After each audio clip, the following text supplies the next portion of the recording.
Welcome everyone to today's Tech Talk, Sowing the Seeds for a More Creative Society. We're very pleased to have Mitchel Resnick with us today. He is a professor of learning research at the MIT Media Laboratory. He's also head of their Lifelong Kindergarten research program. Right. And in that program, they've worked very closely with Mattel and other companies to get the technologies out into the world. Mitch also was co-founder of the Computer Clubhouse, which is a project that helps low-income youth get access to creative technologies. Recently, Mitch has been looking at sort of the transition from kind of like the 1990s knowledge society to what he calls the creative society. So today he's going to discuss some of the technologies and research going on at MIT Media Lab that will help us with that transition. Please join me in welcoming Mitch Resnick. Well, it's really nice to be here, and I want to thank Jeff for hosting. We'd intersected a number of years ago in a previous job of his where we'd also worked on some projects involving technology and education. And it's nice to be able to connect again and explore ways we might be able to connect with Google around some of these ideas. I also feel like I have lots of connections here. These days it seems that every MIT computer science student who graduates wants to come work at Google. So we have lots of people from MIT who are now roaming the halls here. Since, as Jeff mentioned, I do a lot of work with technology and education. So we're going to start out with a quiz. So I hope you came prepared. So get your pencils ready. And it's one of those quizzes that's of the form, which of these three things is not like the other? They ask this on Sesame Street all the time. So I'm going to name three things, and you have to think about which of these three things is not like the other. And the three things are television, computer, and paintbrush.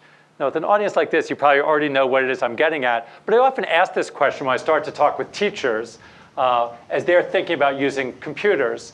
And when I talk to groups of educators and ask this, as you can probably tell from the idea behind this, there's one obvious choice that teachers will often say, well, it seems that the paintbrush doesn't quite fit. And it's certainly true that computers and television are similar in many ways. They're both inventions of the 19th century, of the 20th century.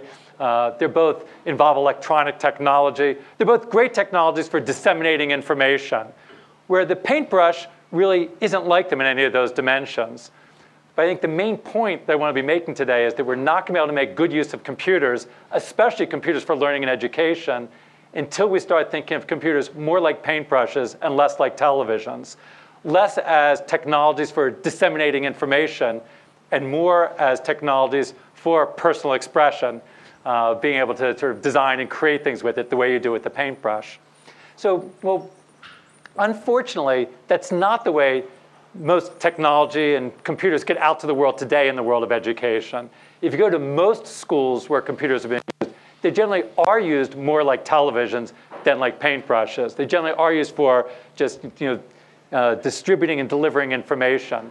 And you might wonder, well, why is it that it happens that way? I do think one of the reasons it happens that way is because of the way people think about education. People tend to think about education with a model somewhat like this. They think of education in terms of this sort of a delivery or a transmission model, that education is about delivering information from one person to another. So then when the computer comes along, if people have this model of learning, they say, oh, that's great. We'll just sort of replace that person up there with a computer and have it deliver the information. And that is the way that a lot of computers get used in education and in homes and in community centers these days. And this is what we sort of need to move away from. We've seen over and over in our research, and everyone in doing educational research sees that a lot of the most important learning doesn't happen this way of just delivering information from one person to another, or from a computer to a person, or from a more knowledgeable to a novice. That's not the way most learning happens. The most learning, and some of the most important learning, happens when people are deeply engaged with designing things, creating things, experimenting, exploring, expressing themselves as you do with a paintbrush. So we spend a lot of time thinking about how is it that we could use new technology to fit those approaches that we know are most successful for learning, that involve designing, creating, experimenting, exploring. As we've done that, we look around and say, well, what can we use for inspiration? What are models out there that are already working well where we might get some inspiration and use as a model? And one of the models that we've often been inspired by is looking at the way that kindergartens work. So this is my prototypical kindergarten. And in fact, most people feel that the traditional kindergarten works pretty well. People complain a lot about the educational system, but people generally feel kindergarten works pretty well. And they're right.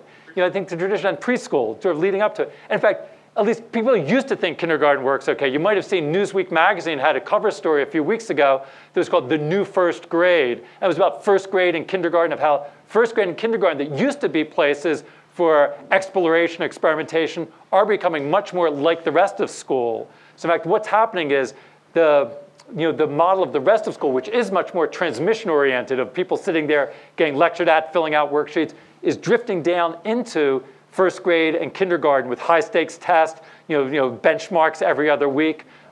So the rest of the school approach is drifting down towards kindergarten.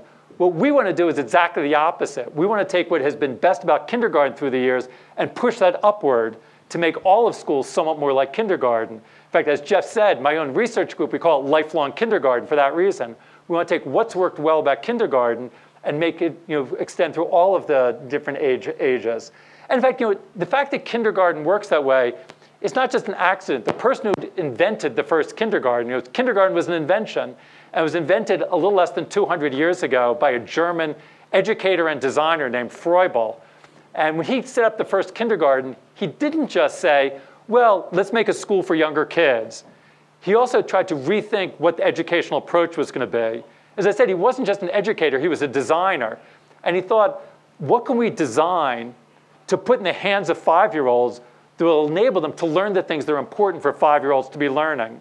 So he designed what came to be known as Froebel's gifts. And these were different manipulative materials, blocks and balls and beads and tiles. And he thought about how could he design those so that kids, just as they play and build and design with those materials, will naturally learn the important things for 5-year-olds to learn. They'll learn about number and shape and size and color. And this was really effective. And the ideas got picked up by later educators.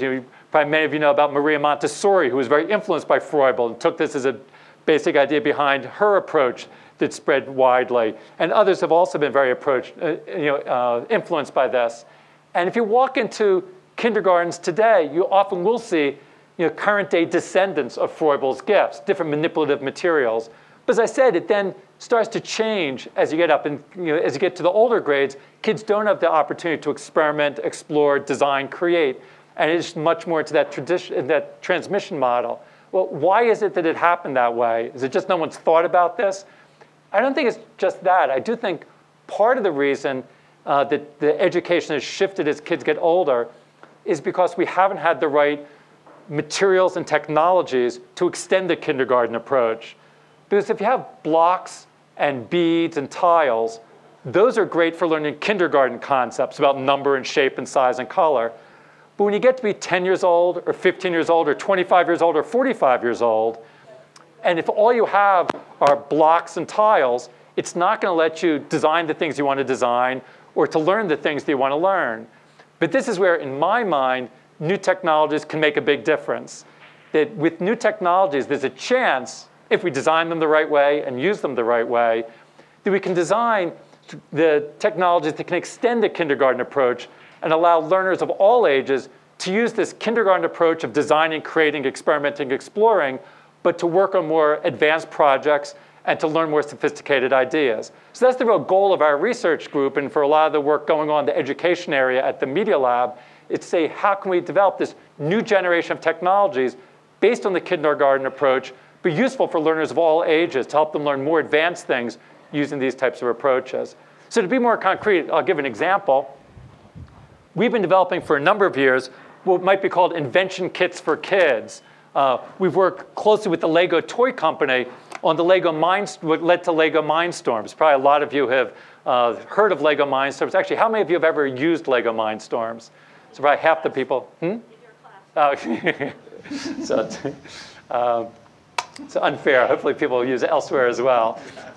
So people have used this, and it's great that this has gotten out to the world in a significant way. There are 1 million of these that have gotten around the world.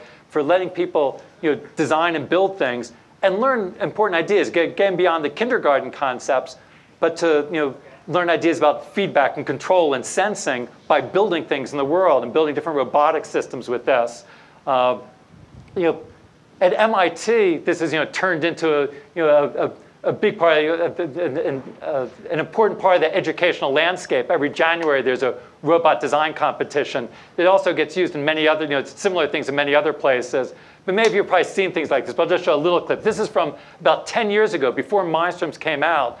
But a colleague of mine, Fred Martin, who worked with our group in developing some of the prototypes for this, he and some other colleagues, Randy Sargent and others, set up the initial robot design contest at MIT, where the month of January between semesters, people would use the early prototypes of this to build robots that compete in competitions. Let me just show a little bit of this. Oops.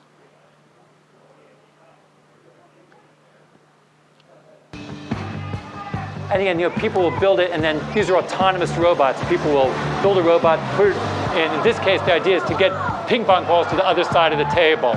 So you see the top one here knock 2 balls over, and then trap that one on the other side. So that was a pretty effective strategy. The robot on the bottom here actually picks up the balls and throws them to the other side.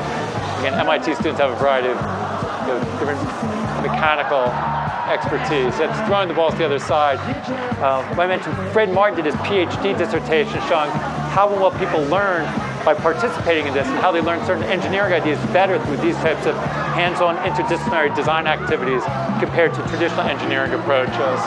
You see, while this one's been throwing balls across, the other one's been picking up the balls and bringing them back across. As you can see at MIT, there's a great spectator sport. They fill up auditoriums hours ahead of time. I like to say this is the MIT equivalent of the big football weekend, because the MIT football team is not so great. But again, as we were developing this, although it's great to work for MIT students, our real goal is to see how it could reach out more broadly. So we're very happy as this became a commercial product, we were able to set up things like this for younger kids all over the world. So like, here's images from in Singapore. When I visited Singapore, these were some kids participating in their robot design competition. This was the national champion, I think it was 13 years old, of their robot competition. So it's really getting out there. Although I was struck, the thing that I remember most from visiting in Singapore, I thought he and his classmates were doing very creative things with the robot. But then when I talked to the teacher, I told her I was impressed with what the kids were doing. It seemed they were learning a lot.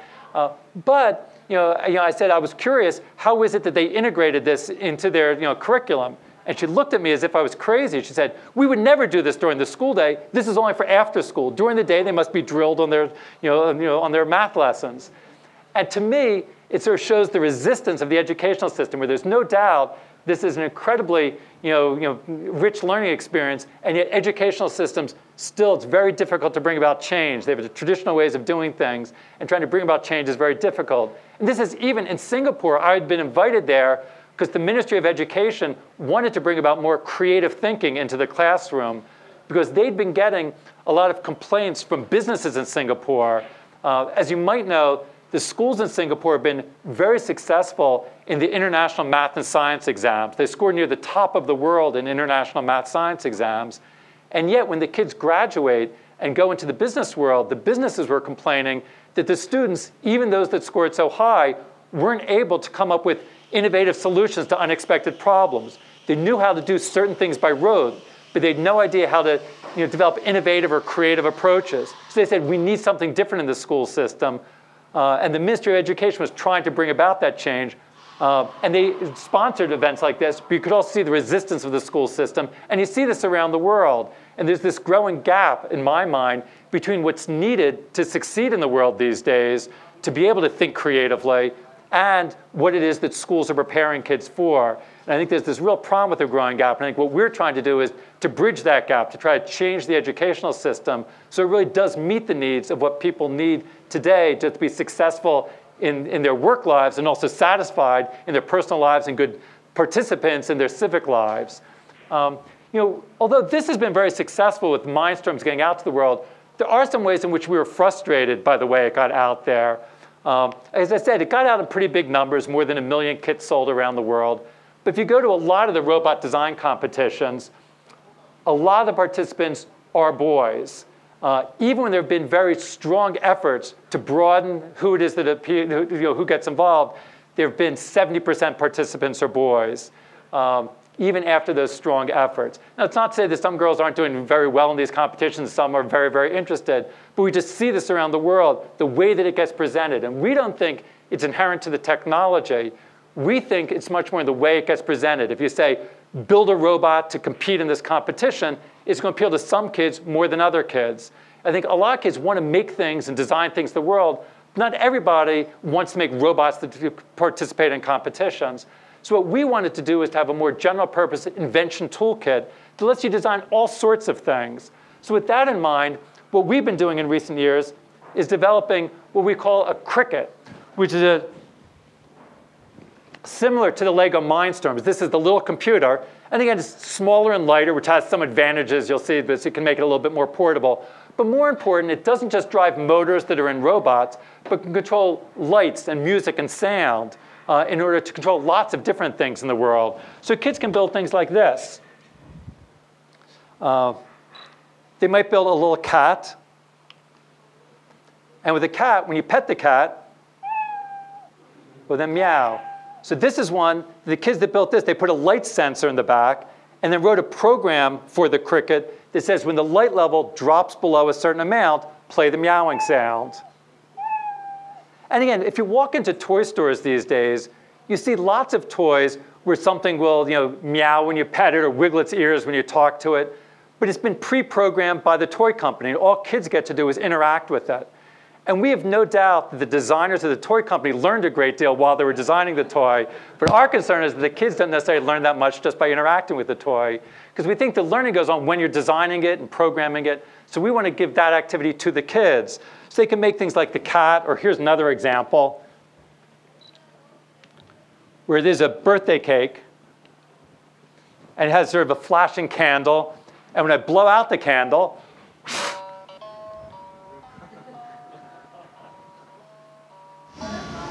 it plays a birthday song. So in this case, there's a sound sensor that's built in. And when you blow into it, the sound sensor heard the sound of my breath, and the program says to turn off the light and then to play the music. I should point out we even have someone who worked on the Crickets from the early stages, now works at Google. Chris Line, who's sitting in the back there, was actually, when he was a student at MIT, did a lot of the early work as we were developing all the different types of devices that can connect to the Cricket. So over the years, we had lots of people trying to think how this can be a general purpose tool that you connect all sorts of things to. Let me just show real briefly what it is that kids do as they want to create something like the cat or the birthday cake.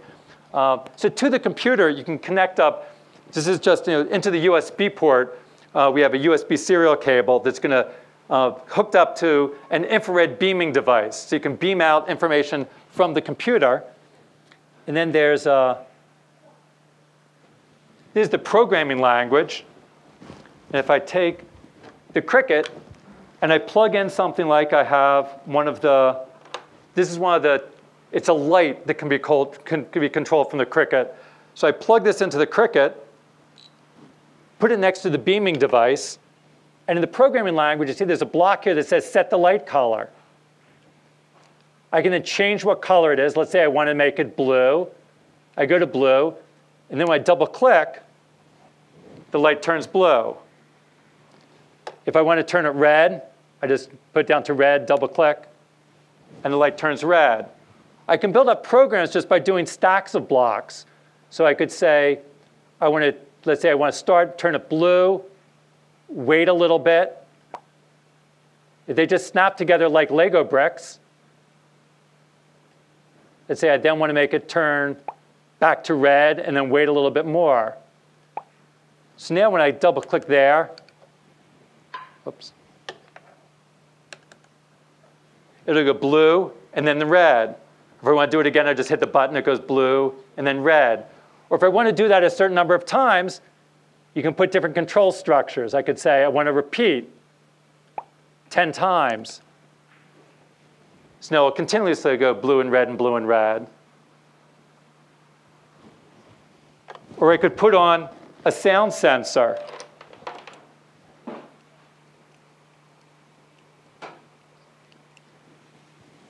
and say I actually want to trigger that. I say I want to wait until, again, it just snaps together. Again, we want to get rid of a lot of the syntax of traditional programming languages. We found that one of the things that really stops novices from getting started in programming is where do you put the parentheses and the square brackets. Here we have things only fit together in ways that make sense to fit together. So you see the different shapes indicates different types, and things only fit where they can make sense. And people can just sort of scan the different things and try to look for what it is that they might be able to add to it. So like here we might say I'm going to wait until, I'll put a greater than, I would say wait till the loudness from the sound sensor is greater than, I'll say 90. They all go.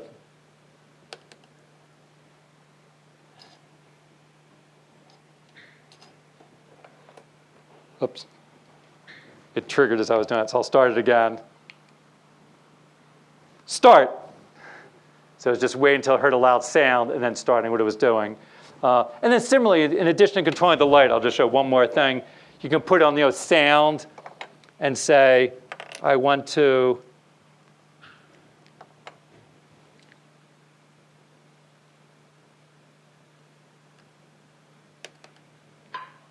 oops.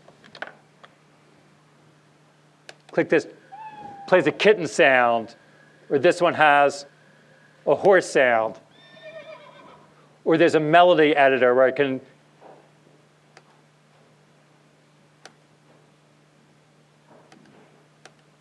make my own little melody. This is how the birthday song was made, and try it out. And if I like that, I say OK. And then it created a block with my melodies. Now, it basically created a procedure of the melody. And then I can also say I want to change what instrument is playing the procedure. So that was with a piano. Now it's a flute. Or I can change the instrument to the kitten. Again, so the idea is to make it, the term we use is we want to have a very tinkerable programming language. In most programming languages, you can't just mess about. You have to sort of think much more formally about it and plan ahead. Our idea is to not think that you have to sort of plan it, write it, compile it, and then run it. It's much more like playing with Lego bricks. And we want you to have, and you notice, I just have these other blocks scattered on my desktop, like with Lego bricks on a desktop, and I can work on a little bit of something here, work on a little bit of something there, snap them together. So make it very easy for people to play around with programming. So we've been trying this out in a variety of different places. Actually, it's just recently this came out. We've been working on this for a number of years. It just recently came out as a product from a small company called Playful Invention Company, where you get the Cricket, 4 different types of sensors, 4 different output devices, motors, music sound devices, digit display, colored lights, along with some Lego materials, art materials, to build the type of things that I've been showing. And we've been trying it out in lots of different places so that, here, this is one of the early things. This was one of our early tests in Boston as we worked on this. This is for kids where they were at a workshop where we told them that the goal was to invent something that could be useful to them in their everyday lives. So if you're thinking about what were they interested in their everyday lives, and how could they use this technology to do things in their everyday lives. So here's what they come up with. This is the local TV station came at the end of a 2-week workshop. So they worked on this for 2 weeks over the summer, and this is what they came up with. Yeah, see? It just beeps. Christina Costa is trying to build a better mouse trap. Make that gerbil trap. Every time they want to go inside this gerbil house, they press this light sensor. It's one of the many inventions created at this free math and science camp run by the Computer Museum and the Girl Scouts, where girls from Boston are devising everything from an odometer for rollerblades to a diary security system. When someone touches this to try to open the diary, it'll take a picture of that person. So like if your creepy little brother tries to read your diary? Yeah. He's on camera. Yes. So I think you see just from those examples the range of inventiveness which is possible when you give kids the right tools and the right support. I think one reason this was so successful is that they really worked on things that they really cared about personally. The girl who did the rollerblade, she loved rollerblading. So she was working on something she cared about, and she wanted to know how fast she was going. So after she put the sensor on the wheel, the sensor told her revolutions per second, but she wanted to know how fast she was going in miles per hour. So she was motivated to do the math to figure out how fast she was going in miles per hour. And we see this over and over with, here are just a few more examples from workshops around the world. This is in Hong Kong, we did workshops, and he worked on a portable jukebox where you put in a coin, there was a sensor to detect what type of coin, and it played different music. So it was a budding entrepreneur. She wanted to have her boots light up the same way that some sneakers light up now as you walk. So she put lights inside those ping pong balls with a sensor on her shoe, and as she would walk, they would light up different colors in different ways. This is a workshop in Iceland. This was a security system for her room with a light beam that gets broken and sounds an alarm if someone comes into her room. This was, everyone needs one of these. It was an automatic toilet paper dispenser. So when you clap your hands, it spews out toilet paper for you. And this was actually one of my favorites. This was an alarm clock that was set up with a light sensor. So when the light comes in the room, it will then trigger the light sensor, and it turns on a motor that rustled his hair and played some music to wake him up. But after you developed it, someone asked him, and he said, this is Iceland. The sun usually doesn't come in the window in the morning. So at the final exhibition, when they had posters about it, he wrote at the bottom of his poster, "For export only." So I think so the kids are not just learning the technology, but starting to think about the user community and how to get their ideas out to the world. I think, well, here I'll just show. Kids we also emphasize for kids to think about the whole design process. When we worked on one workshop, actually another MIT researcher ran a workshop where he had kids working with the crickets, and then a week later had some other kids, and he asked the first group to write down some suggestions for the next group, the lessons they learned. What advice would they give the next group about how to design things with this technology? So some of the things the kids came up with, they said things like start simple, work on things that you like. That's always a good idea. Do things that are personally meaningful. If you don't have a clue what to do, fiddle around. Again, messing about is often a good strategy. Don't be afraid to experiment. Find a friend to work with. Share ideas. The importance of collaboration. It's okay to copy stuff to give an idea. Too often in school, kids are told not to copy. It's good to copy. I mean, give appropriate credit, but most inventions come by copying. Keep your ideas. Build, take apart, rebuild. The idea of iterative design. Lots of things go wrong. Stick with it. The importance of persistence. So I think we're hoping that kids aren't just learning specific technical skills, but also about the process of design. Another project that we're working on that's in the same spirit, whereas the crickets are trying to let kids design things in the physical world and make them come to life. We also want to let kids take control of the media that they interact with. Today's kids grow up doing lots of things with media on the screen, but usually they just, again, are interacting with the media.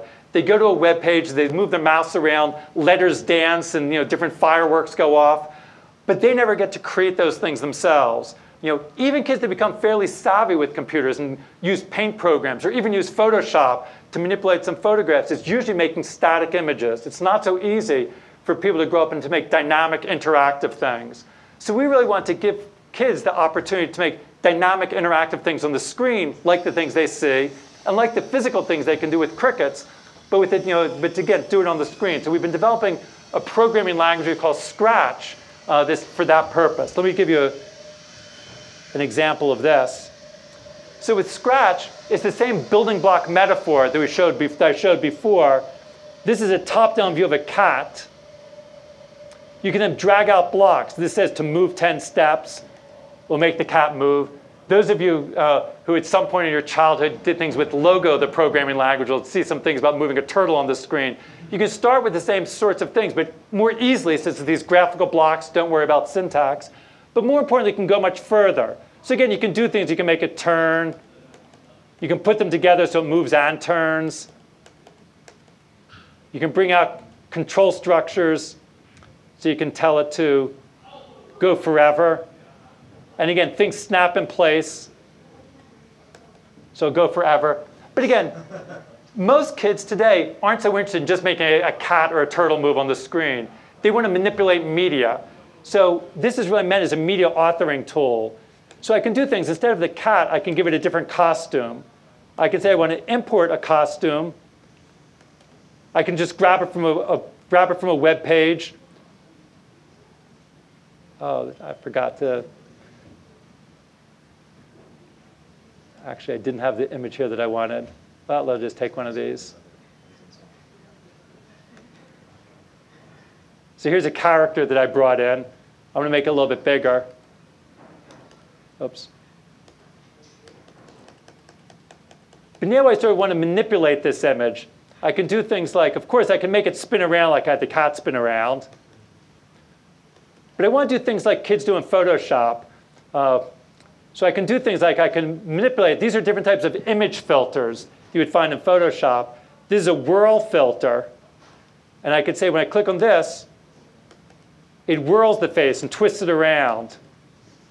But then I want to be able to go beyond that and be able to do it interactively. So I can do things like I want to say I want to continuously set the whirl filter based on the X position of the mouse. So now just with a few blocks, I've made an interactive application that as I move the mouse around, I can control the image on the screen. Then even if it's just running, I could say I want the Y position of the mouse to control, say, the color. So now as I go up and down, you change the color, and left and right, it whirls it. So just the idea of being able to do these simple interactive animations are things that traditionally just aren't very easy to do these days. But there's no reason it shouldn't be easy just to be able to put a few different things together and to be able to do those type of interactive applications. I'll show you the type of things that people can do. Right now, this is still a beta version. This is a project that we're planning to have this downloadable by the end of this year. We're going to have this downloadable for free from the net to let people create things like this. So in this case, each of these objects, here you have lots of different objects. Each one has its own code associated with it, its own stack of blocks. So I can look to see the stack of blocks associated with each of these. It happens like this boombox is set up that when I click it, it makes the dancer start dancing. Each of these, when I click on it, hey, hey.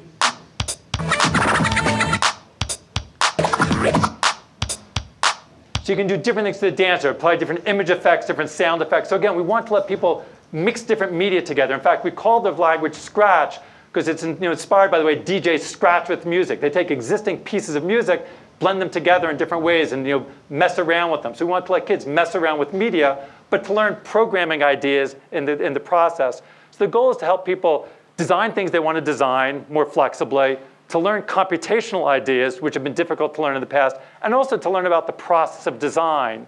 I'll show one more example. Certain kids, when they see this, they want to do it to create games. So the type of games they might make. Here's an example. So this is one where, again, there's a big fish and little fish. Each one has its own programs. The big fish is programmed to follow the mouse. And the goal is to eat the fish, the little fish. And in fact, when I saw the kid who was working on a project just like this one, and he got to this stage, but what he wanted to do was to keep score. And he didn't know how to keep score. So I showed him, I said, well, what you can do is there's a category here called variables. I say I want to make a variable. I'll call it score.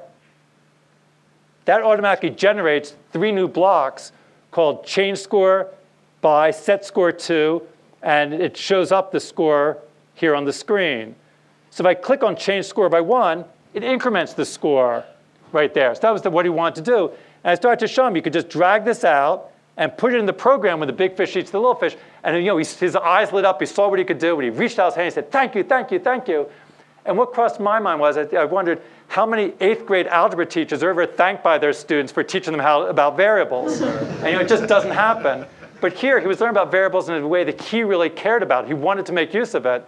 And I think this is the way that we want to have mathematical and scientific and engineering ideas introduced to kids in a context where they really want to make use of it, see how it can be used, and then be able to use it as part of design projects.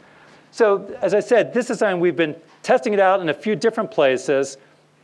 And are now ready to get out to the world. But a big part of getting out to the world is not just have the software.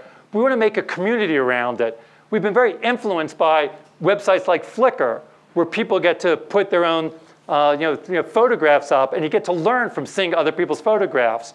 Or YouTube, where you put videos. And it's not just to get your stuff to be seen by the world, but you can learn from what you see other people's doing. So influenced by things like Flickr, we're creating a website that at least tentatively we've been calling Scratcher. So you can put up your own Scratch projects, and then, then other people can see it, but you also can browse and look at other people's projects. Once you put it up there, you can actually run it in the browser itself. You can't author in the browser, but if you have any Java-enabled browser, we put it in a form where you can just run the project right in the browser. So I think we want to be able to move much more in the direction of letting people make computationally active creations that they can just run in the browser. In fact, it's always a frustration for me. It seems that there's so much stuff being done by people here at Google in particular of making more things you can do in the browser, but there's still not so much about enabling you to create computationally active things, dynamic interactive things within the browser. I think the direction we want to go with this is, as I said, right now we can't author in the browser itself, but you should be able to do things like that. The same way that in Scratch, being able to make the type of music animation or that game, one should be able to just make it easy ways for people to author things like that right in the browser, share with one another in sites like this. And it sort of feels to me that I wish there were more people working on that. That's the type of thing that would be great to try to work with people here and be able to move some of this to be able to do this totally within the browser and to let people be able to not just take videos and photographs, but also make computationally dynamically active things that they then share with one another. And of course, it shouldn't just run on laptops or desktop machines. We've been working on versions of this that run on cell phones, PDAs. And again, there we probably aren't going to be authoring on the cell phone.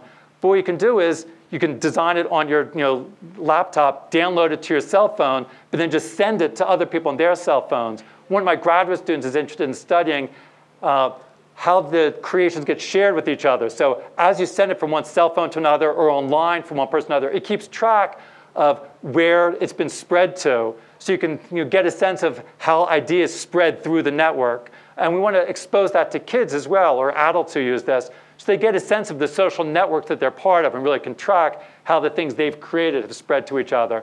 Again, I think cell phones are also particularly good for doing this. We want to make this active and just use the microphones that are in every cell phone, cameras that are increasingly in cell phones, so that kids can create things. In fact, this example, which is modeled after the physical birthday cake, when you get it on your cell phone, the candles are flickering, and you use the microphone when you blow into your cell phone and then puts out the candles and plays the song.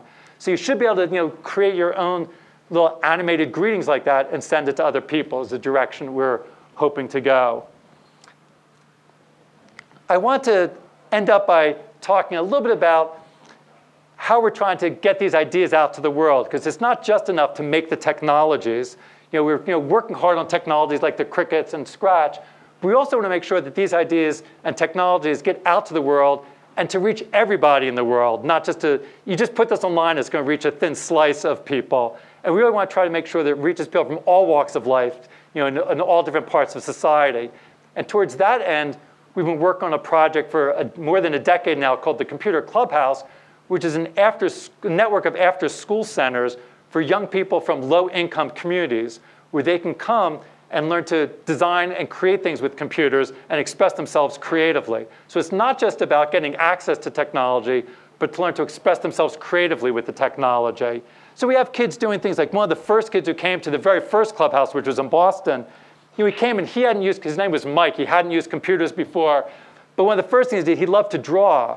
So we showed him how he could just draw and then scan it in. So this is one of the first things he did. It was drawn by hand, scanned in. He only used the computer for adding color. And we think that's a good way to get started. Start with something you know and use the computer just to add a little bit to it. By a few weeks later, he was doing things like this, where he was adding layering and things that he couldn't have done by hand on paper. So he was starting to take greater advantage of the computer. But I think what was most important was, by a few weeks later, other kids in the clubhouse had discovered what he was doing. They really liked what he was doing and came to him for advice. So this is something that was done by other kids, but they said, we learned how to do this from Mike. And that gave Mike a great sense of pride because he was doing some things that other people cared about. No one had come to him for advice before like this. He even changed his own artwork, where initially he was doing a lot of things with gang imagery, with guns and knives. And then he saw he was 16 at the time, and he saw 10-year-olds copying that, and he said, they shouldn't be doing that. So he changed his own artwork because he saw himself having a role of responsibility in the community. He went on to doing, these are some collages that he did. He did some things that were somewhat more political. He actually even got a job at a local company designing graphics for their website. So something that enabled him to get a job and sort of benefit economically, financially. But in my mind, what was most important was not just the financial economic side, but the fact that he saw that he could play a role in the community. There was a purpose to what he was doing. And he sort of started to feel that there was a role to play. He'd come in pretty alienated from the rest of society, and now he saw there was a role that could be played. The great educator, philosopher John Dewey had a line about education I always liked. He said the goal of education is not just learning to make a living, but learning to make a life. And I think that's what Mike was doing, he was learning how to make a life. So we've been trying to, from the success of the first clubhouse, we teamed up with Intel to sort of spread these clubhouses around the world. We now have more than 100 clubhouses in 20 countries around the world, where kids do all sorts of things. This is in Mexico City, where in the middle of every clubhouse there's a green table where kids work with physical stuff, with glue guns and balsa wood. When I was visiting the clubhouse in Mexico City, they were taking apart some electronic device to get a motor and making a plane. But I liked the fact that across the clubhouse, from where these kids were making a physical plane, another kid was using 3D Studio Max in order to do a 3D rendering of a plane. And I like the fact of kids being able to use lots of different media, physical and online media, to be able to create things in the world. This was in Sao Paulo, Brazil, where when I was visiting, they were making costumes for themselves and making a video that they were then editing. This is in Taiwan, where they're making New Year's cards when I was visiting. This is in Jordan, in Amman, Jordan, where she was trading different projects on the intranet that connects all the clubhouses. We made an intranet where kids at different clubhouses could share projects with each other. In fact, this intranet has been very successful, but I also have to give a special thank you to just recently, Google agreed to donate a Google search appliance for us because we want to expand this clubhouse, so we really need a Google search appliance. With the help of Jeff and others, we were able to get a Google search appliance to be able to expand the village to really help kids in different clubhouses be able to share and find each other's work online. This is in India, in Delhi, where there's a 13-year-old who was using a microscope where you can put things in the microscope and get to see it on the screen enlarged and then compare different images. He had brought in a little vial of water from home, and we looked at it under the microscope. He was really disturbed by what he saw because he saw all this junk in it. So that led him to start to look around. What is it that, how does water get handled in the community? And this was a community with no indoor plumbing. So he went around. These are photos he took. And he sort of investigated how is it that water is gathered. So typically, the women in the community go with jugs, gather water, not the most sanitary of conditions. He went around, and they did surveys asking people, how do you store your water? How do you treat your water? He gathered lots of samples. You see all the water samples there to see. And he and a friend sort of evaluated it. They learned about it. They found out at least one thing you can do is boil the water. So he proudly showed me in his home where he had now convinced his parents where you should boil the water.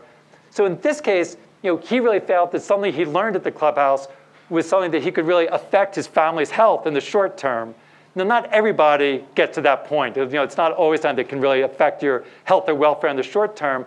But I think what's most important is trying to give kids a sense that they really can make a difference in the world, that by the things that they experiment with, things they create, it's not just the world. They don't have to just be passive in the world and wait for something to happen to them. But they can take advantage of new technologies, like with a paintbrush, and be able to sort of get their own ideas out to the world. And I think that's what we're trying to do, both with the technologies we do, with the different types of settings that we're doing, projects that have spun out from the Media Lab. Google actually has been a supporter of the $100 laptop project. You probably know of that was started by the founder of the Media Lab, Nicholas Negroponte, that is based on some of these same ideas about trying to get technology out there to let people express themselves more creatively by putting new technologies in their hands. And I think what we're trying to do with that is to switch around, as Jeff was saying in the introduction, to shift the way people think about the society. It's not just a matter of how can you get information. As important as information is, just giving people access to information isn't enough. They think what we want to really look at is how can they make use of that information to be able to get their ideas out to the world. Because we think increasingly it's becoming clear to us that success in the future, whether it's for an individual, for a community, for a company, or for a country as a whole, is going to be based not on what you know or even how much you know, but rather the ability to think and act creatively, with the things, with the information and knowledge that you have.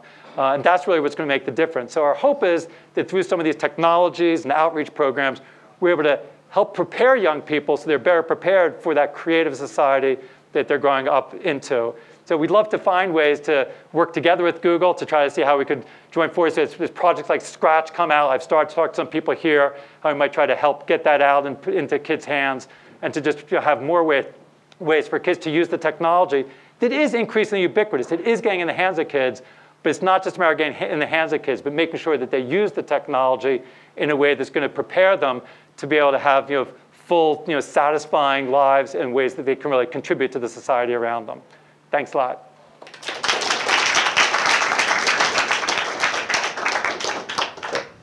I'm happy to answer a question or two if you'll have, Yeah, so I had a chance to play with Scratch today earlier, look at it, and I found it very interesting because it's not as constraining as Mindstorm. I found when I played with Mindstorm that it was, because I'm a software engineer, I know how to program stuff. I found Mindstorm rather constraining, Scratch a bit better. But you said you want to get Scratch out to lots of people, lots of communities, but I only saw .exe as binaries. Is there an open source project for that? We're planning to share, right now it's still in beta form, but actually it'd be interesting to get people's input. We're planning to share the source with people who are interested in it. We're not so interested in having people develop all sorts of other forks off of Scratch, because we put a lot of time designing things carefully and just having a mixture of lots of different Scratch versions out there. We don't necessarily want, we're happy to share the source with anybody who's interested and try to work together to try to add different aspects to it. So if you're interested, feel free to contact us, and eventually, once it's out and freely downloadable, we will put it away that people can download source if they're interested in it. And the second comment was, so you mentioned that a lot of the things that the games and things that kids play with today are, they're sort of interactive, but they're just like pre-canned sort of. So they just get to interact. They don't get to invent. Right. But a lot of the games that are available, especially on open source platforms like SuperTux is a good example. My kids love to create their own levels of SuperTux. Yeah. So they go off and design the different levels and what happens, and they have to think about what's going to happen during play of the game. Yeah. Well, I do think overall there are things moving in a good direction. There are more things that are customizable. I mean, even just at a minimal stage, just being able to customize with skins. There's little ways in which you get more control. And with games, gradually over time, there's been more to be able to do some general design. But I think there's a lot further that we can go. I mean, I do think there are a lot of things pointing in the right direction. But a lot of times, it's still just giving you a little bit of control. Or when it gives you more control, it's not easy enough for a broad number of people to use it. So I think I agree, there are other things out there trying to do it. There are also other efforts to make sort of full programming languages accessible. We were talking with some people earlier about the Alice project at CMU has some of the same spirit. There are some other things out there, but I think it hasn't caught on as well as it might, and we just want to go further with it.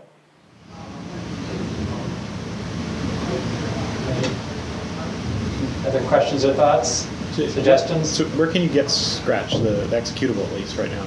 Excuse me? Where can you introduction had a URL. Okay, yeah, if you go to download the beta, you have to search a little bit. We just put the beta online, but right now we're sort of hiding it away because there's not a lot of good support materials for it. It wasn't on the website anywhere that I could find. Yeah, but if you look a little bit, go into the FAQ and it says something like, how do I download Scratch? And you can't find a link there. Okay. But later this year, we're going to, again, promote it, make it more visible. Now we sort of only want people to get it if they really want to get it. So if you have trouble finding it, email me. I'm sure I can find it from that link. On the subject of promoting Scratch and otherwise, it looks like a big part of that is the sharing of user content.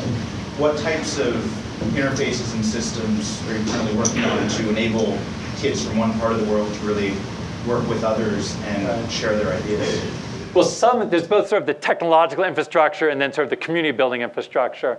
So user content creation is a very big thing these days. Right. It's only getting bigger. Right. So again, and this is again, as I said, we're trying to model it after all those other things with user content creation. But even with the growth of user content creation, there isn't very much interactive user-created interactive content. So we're hoping to see this be, giving more capabilities of user-created interactive content is what we're hoping to do. We're trying to hopefully we'll have some infrastructure where both within the Scratch website, but also we're going to make it easy for people to put their Scratch projects inside their MySpace page. So trying to make it easy for you to embed it within other web pages that you're creating. And then different ways of getting it out there. Even though we've tried to make Scratch as easy as we can, and I think you've got some sense of it. I think it's easier than a lot of traditional languages. It's still not as easy as many other things. So we're trying to get more places that can support helping kids get started with it. So we're trying to team up with different places doing teacher professional development to try to get it into schools, trying to work with after-school centers where it can be introduced. Because I do think for this really to get out there, you are going to need a network of people who can help one another. Some of it can be done online. Again, we certainly hope that we'll build an online community where people have questions, they can ask each other online, see how other people did it. And hopefully that can get pretty far that way. But I think we also still need to build up a physical infrastructure through schools, after-school centers. So we're trying to get started with that as well. So those are different ways we're spreading it. For something like that, you want to target a viral distribution model. Yeah. Have the hot program or animation that someone made be distributed to others, and from there everyone else getting excited about it and wanting to then extend it. Right. Yeah, I do think people seeing things that they get excited about, wanting to do things like that. One thing we're trying to do, we're just getting started now. If anybody's interested in this, feel free. We're going to some people that we see as really great interactive designers. People like Ken Perlin at NYU, Toshio Awai in Japan, who people do these beautiful interactive graphic designs and try to get them to do some things in Scratch to show what's possible with these tools, because I think that's one way to inspire people. But then also just saying what a seventh grader saying what a seventh grader in Japan or France or South Africa did, it also can be very inspiring. So hopefully just seeing other things are available. The online community, one thing that always spurred me about the need for that type of online community was with the LEGO programming language, which, as some of you know, got out into schools in a somewhat significant way in the 80s, but then sort of plateaued and has sort of dissipated. Marvin Minsky, the MIT professor and one of the great pioneers in AI, his critique of LEGO and why it didn't really get out there, he said it's a nice grammar, but there was no literature. And I thought it was nice. He sort of said it's not a bad language to work with, but you can't see what other people have done with it. And partly it was out there pre-internet, so there weren't easy ways to see what else is out there and be inspired by what other people have done and to read what other people have done.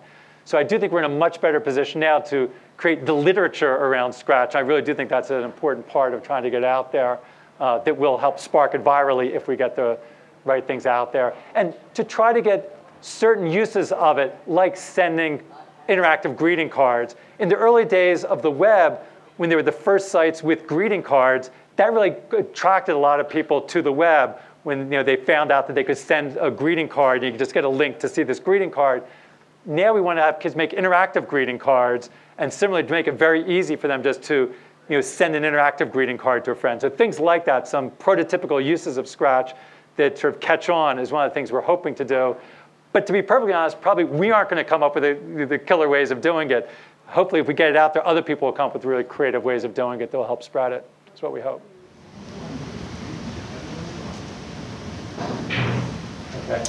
But anyway, thanks a lot. If people want to find more of this stuff on the web, if you go to actually scratch.mit.edu for Scratch, or the crickets, if they're called PicoCrickets, if you search on that. We also have some little information here about it if you're interested.